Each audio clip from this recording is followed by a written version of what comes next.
Autant la télévision est un formidable canal d'information, de formation, de vulgarisation de la culture, de la paix et de l'évolution socio-économique des peuples et des nations, autant la télévision constitue elle-même une vraie économie à la base de nombreux secteurs d'activité, pourvoyeurs d'emplois et générateurs de revenus substantiels.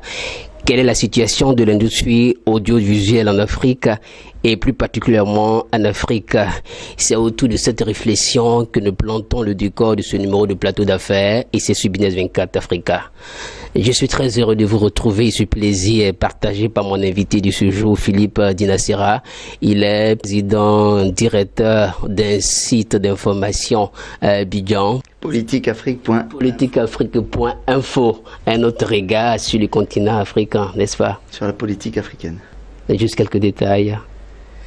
Bon, c'est un média en ligne qui a pour vocation de proposer sous diverses formes, et c'est bien là l'intérêt de la souplesse d'Internet, de la vidéo, du texte, de la photo, un regard sur la politique en Côte d'Ivoire et sur le continent africain. Et ce que j'ai voulu pour ce nouveau média qui est en ligne depuis 4-5 mois seulement, mais qui déjà est en train de trouver sa place, c'est de lui donner un positionnement particulier, en tout cas singulier. Il est en dehors des chapelles politiques, donc il traite de la politique à distance, des partisans d'un côté ou de l'autre, et nous donnons la parole à tout le monde. Et nous proposons des analyses qui sont assez approfondies et avec une recherche de qualité.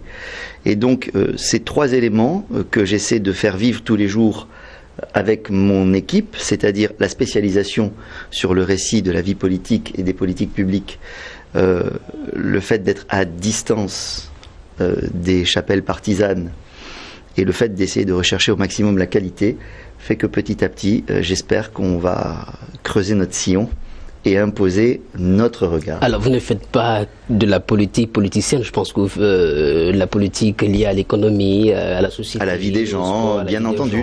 La politique, dès que ça touche la vie des gens au sens large, c'est politique. Donc, il y a évidemment la politique. Pas se passer de regarder la vie des partis politiques. Ça, ce n'est pas possible. La vie démocratique, les grandes élections, on sort d'un référendum, on a suivi ça de très très près. Mais la politique au sens large, c'est pourquoi est-ce qu'il faut construire des routes pour permettre aux échanges d'être plus fluides. C'est combien ça coûte quand on va au marché, dans le panier de la ménagère, ou bien récemment polémique qu'il y a autour par exemple du prix du transport. Le président de la République demande à les baisser, on les baisse, et puis un organisme se permet de faire le contraire. Donc voilà, c'est tout ça, et la politique, c'est ce qui concerne la cité, au sens large du terme, au sens grec et romain du terme. Voilà. Alors, c'est la politique de l'économie qui nous intéresse sur ce plateau. Et M. Dinasera, on vous connaît dans le milieu de la télévision. Et je vais dire de l'avis du spécialiste des médias que vous êtes. Quel regard portez-vous sur l'évolution de la télévision en Afrique? Je pense que vous avez parlé de la Côte d'Ivoire. Oui, bon, bien sûr, parce que d'abord les situations sont extrêmement diverses sur le continent africain. Justement. En tout cas, il y a un mouvement qui est général et qui est inéluctable et sur lequel on ne pourra pas revenir en arrière. C'est à la fois la démocratisation des sociétés en Afrique et la libéralisation des médias. Et ça, c'est aussi porté par une nouvelle technologie qui est la télévision numérique terrestre, qui est en train de s'implanter partout en Afrique. Alors il y a certains pays qui ont déjà fait la libéralisation des espaces audiovisuels, c'est-à-dire qui sont sortis du monopole de la télévision d'État. C'est arrivé en République démocratique du Congo, au Sénégal, au Cameroun, depuis déjà pas mal d'années. Ça va arriver cette année en Côte d'Ivoire. Donc effectivement, la RTI va perdre son monopole. Et la ACA, la Haute Autorité de la Communication Audiovisuelle, va délivrer des autorisations d'émettre à un certain nombre de télévisions privées sur le territoire national. Donc les gens vont devoir s'habituer, le public, les téléspectateurs, ils vont devoir s'habituer à avoir non seulement leur chaîne traditionnelle nationale, qu'ils connaissent bien, RTI 1, RTI 2, et puis évidemment tout ce qui vient par le satellite, pour ceux qui ont des abonnements satellites, donc ça, toutes les chaînes éclair et qui arrivent par le satellite, et puis des chaînes ivoiriennes privées qui vont arriver chez eux grâce à la TNT quand elle sera mise en œuvre. Donc ce double mouvement de libéralisation et de démocratisation fait qu'on ne pourra plus revenir en arrière. Et ça s'accompagne aussi de façon générale, et là encore je le dis singulièrement en Côte d'Ivoire, par une amélioration de la qualité des programmes et de ce qui est proposé aux téléspectateurs. Pourquoi ? Parce que les télévisions publiques sont bien obligées de faire face et de se préparer à cette concurrence qui va arriver. Et notamment, il y aura forcément des chaînes généralistes qui vont venir frontalement essayer de se frotter à la RTI qui a encore quelques beaux jours devant elle parce qu'elle est là, les gens ont leurs habitudes d'écoute. Par conséquent, c'est vrai que ça va créer de l'émulation. Et la RTI, comme les autres chaînes publiques dans les autres pays, doit proposer des choses intéressantes aux téléspectateurs si elle veut que ceux-ci reviennent sur leurs antennes. Alors, au-delà de la chaîne classique nationale ivoirienne, l'ouverture de ce marché, l'ouverture du marché audiovisuel, vous êtes un spécialiste. Qu'est-ce que les gouvernants, qu'est-ce que l'État peut gagner et qu'est-ce que les acteurs, c'est-à-dire que ceux qui sont les investisseurs, peuvent tirer comme bénéfice? Mais l'enjeu, c'est quoi? C'est la création d'un véritable marché de l'audiovisuel, d'une véritable industrie de l'audiovisuel. Ça va forcément créer, l'arrivée de ces nouvelles chaînes va forcément créer un appel d'air pour la production de nouveaux programmes. Il va bien falloir mettre des programmes à proposer aux téléspectateurs ivoiriens dans ces nouvelles chaînes qui vont se créer. Et bien évidemment, ceci va donner du travail aux sociétés de production de la place. Et j'espère que certaines vont être créées. Je me souviens un exemple très précis en France, il y a très longtemps, quand la 5 a été créée, la 5e chaîne. Le président de l'époque, il s'appelait Jean-Marie Cavada, c'est un de mes maîtres dans le métier, il avait décidé que rien ne serait produit directement en interne par la chaîne et que tout le budget consacré au programme serait externalisé. Mais vous n'imaginez pas l'appel d'air que ça a fait sur le milieu de l'audiovisuel. Parce que il y a des boîtes qui ont été créées pour pouvoir répondre à la demande. Il y a des sociétés de production qui existaient et qui ont pu croître grâce à cela. Donc, c'est bénéfique évidemment aux téléspectateurs parce qu'ils vont avoir du choix. C'est bénéfique, j'allais dire, à l'économie parce que toutes ces sociétés de production vont fonctionner. On espère qu'elles vont gagner de l'argent et elles vont donner du travail à des Ivoiriens. C'est bénéfique même au service public parce que quand on est en situation de monopole, c'est pas facile de se remettre en cause et de garder le niveau de qualité qui est nécessaire pour plaire au public. Je peux vous dire que la RTI, elle a compris que l'arrivée de cette concurrence, ça peut représenter un danger, mais c'est surtout une opportunité. L'opportunité de se renouveler. Regardez les programmes qui ont été mis à l'antenne ces derniers temps, ces dernières années. Il y a des programmes d'une très grande qualité technique et en plus qui fédèrent et qui trouvent l'adhésion du public. Vous voyez ? Et ça serait pas venu forcément tout seul. C'est venu parce que on savait qu'il fallait se préparer à la RTI, à l'arrivée de cette concurrence. Donc, tant sur le plan technique que sur le plan des contenus, ça sera bénéfique à la RTI. Et puis ça sera bénéfique à l'État, parce que l'État va gérer un nouvel ensemble économique qui est cette industrie de l'audiovisuel, et c'est forcément génératrice de revenus, d'impôts, de choses comme ça. Alors certains promoteurs ivoiriens n'ont pas attendu justement que le monopole de la chaîne nationale ivoirienne soit cassé pour se mettre dans la danse. Vous justement, je vais dire qu'à côté des chaînes classiques, on découvre la télévision par Internet. Est-ce que ce modèle de service de télévision dite de nouvelle génération n'est pas à craindre par les distributeurs satellitaires? Voilà, aujourd'hui, nous, on est distribué par... À craindre par... Bon, je pense que là encore, il y a quelques beaux jours devant ces opérateurs sur le satellite, avant que ceux sur Internet, comme moi, mon petit politique Afrique, là, viennent les chatouiller. Mais il y a une souplesse sur Internet. Et puis, vous savez que le digital, c'est considéré par les gouvernants, et en particulier par le gouvernement ivoirien, comme un levier puissant de croissance. Et la politique d'implantation et de développement d'Internet est très importante. Justement.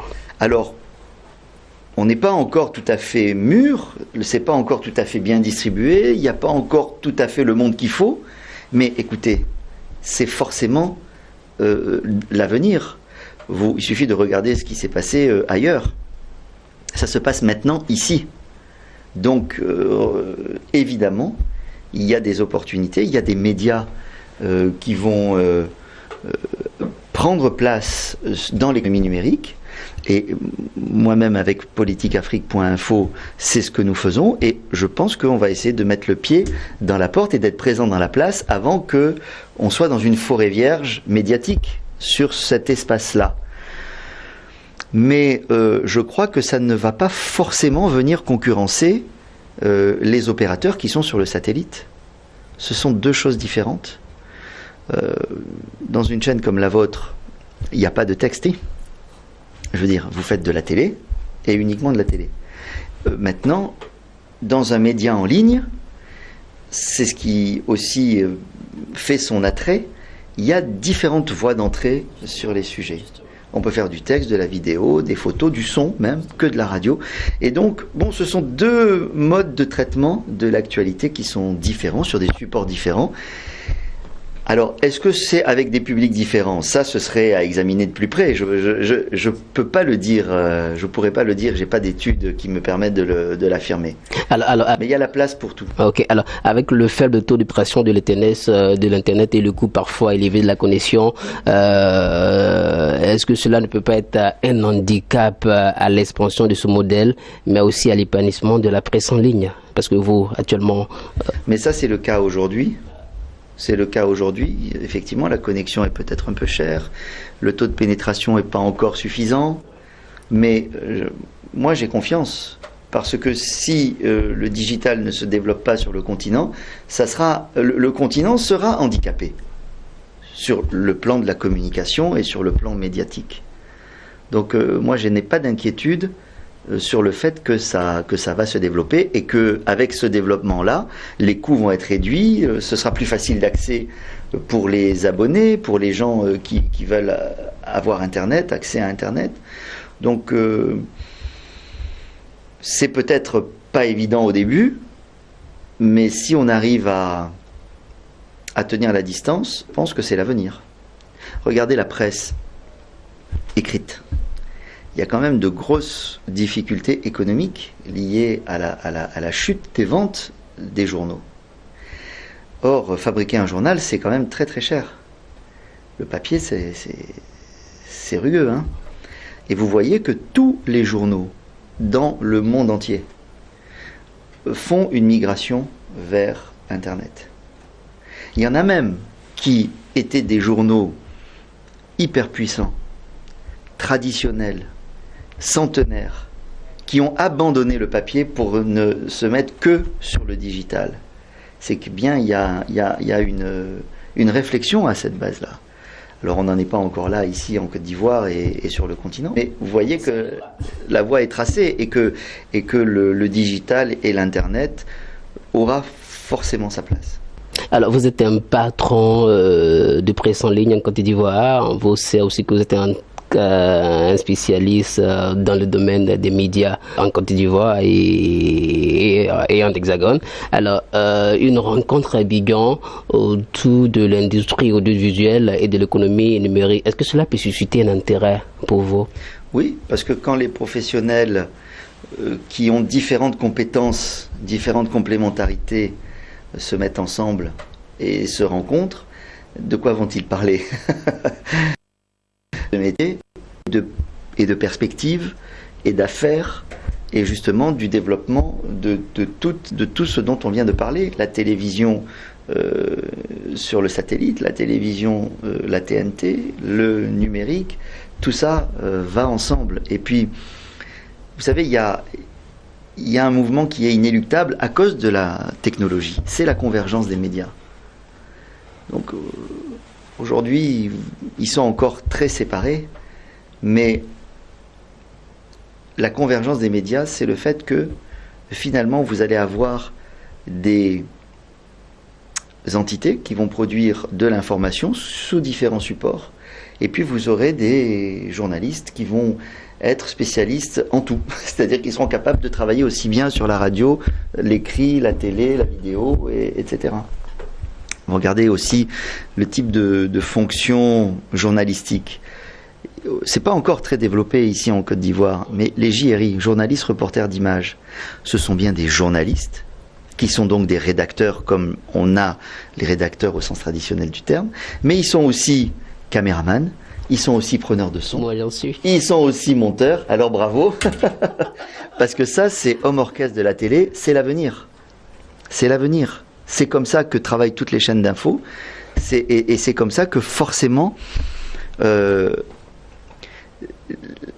on pourra produire des programmes à moindre coût et de qualité, parce qu'il y a des formations qui permettent à ces personnes qui ont ces capacités à la fois éditoriales et techniques de produire quelque chose de qualité. Alors l'avenir aussi pour nous, c'est la première édition du Forum africain de l'audiovisuel et de l'industrie numérique qui aura lieu à Abidjan. Vous êtes en Côte d'Ivoire depuis quelques années et je dis, selon vous, quels sont les défis aujourd'hui qui restent à relever au niveau de l'audiovisuel et du numérique en Côte d'Ivoire?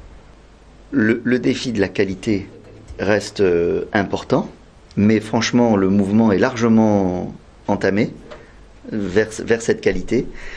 Le défi de la formation initiale, c'est extrêmement important.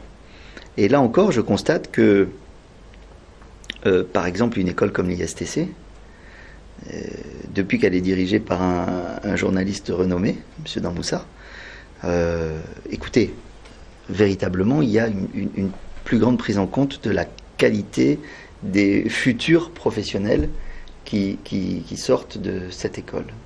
Et comme c'est une école qui a aussi des dimensions de production, technique, etc., je suppose que c'est aussi dans le même sens. Donc je pense que le défi de la qualité, le défi de la formation, le défi de la création d'une véritable industrie de l'audiovisuel, c'est extrêmement important.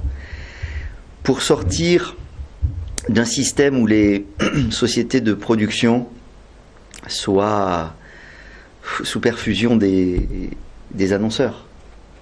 Pas d'annonceurs, pas de programme. Parce que les chaînes ne prennent pas leurs responsabilités. Dans un système normal, les chaînes de télévision font des choix sur des programmes. Et à partir de ce moment-là, il faut mettre de l'argent. Si tu veux ce programme, il faut payer. C'est ça la voie normale.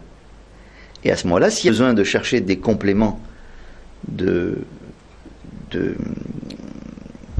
financement, ok, mais au moins qu'il y ait une relation saine entre le diffuseur, le producteur, qui vient avec des projets, qui réfléchit à des projets, qui ne doit pas être tout le temps